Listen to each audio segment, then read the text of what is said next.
Some people live their entire lives in a permanent state of leaning forward. They work a little harder than everyone else, endure a little longer, force themselves to be a little better than yesterday, every single day. From the outside, it looks admirable, disciplined, noble even. From the inside, it feels like stretching a rubber band forever, convinced that this next centimeter is where peace finally lives.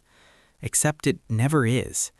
And when exhaustion finally makes you let go, the band doesn't snap back into calm. It snaps into a hollow space where motivation used to be.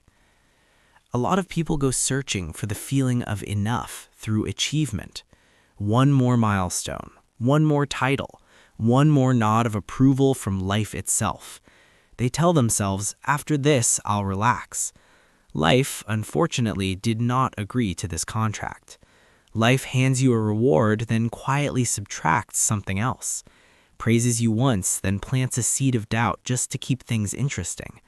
So the moment you reach what you wanted, you barely enjoy it because your brain has already asked its favorite follow-up question. Okay, so what's next?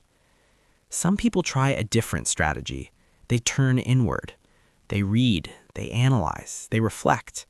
A lot.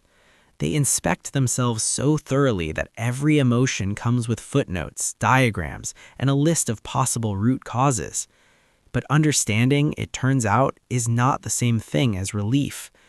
Some realizations don't make you lighter, they just make you quieter, because you discover that certain things inside you can't be solved with language, argued away with logic, or optimized into submission.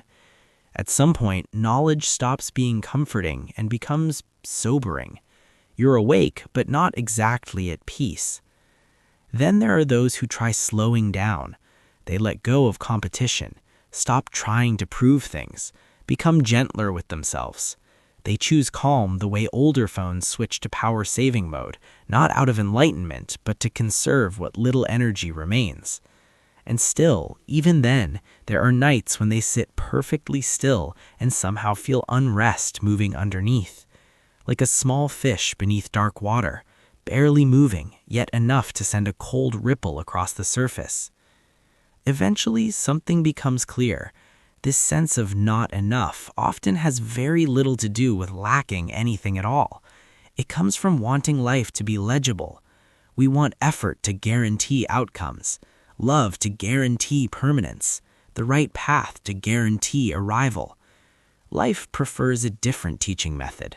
It makes you live first, understand later, endure first, soften later. And sometimes, just to keep expectations realistic, it offers no later at all, only one day stitched onto the next. So maybe what exhausts people isn't a lack of talent or strength. Maybe it's the endless attempt to turn life into a solvable equation, one with a final answer that grants permission to relax. Life, in reality, is more like an old house with drafts. You can close a few doors, rearrange the furniture, light a small lamp, but the wind still moves through. And when you finally accept that, something loosens.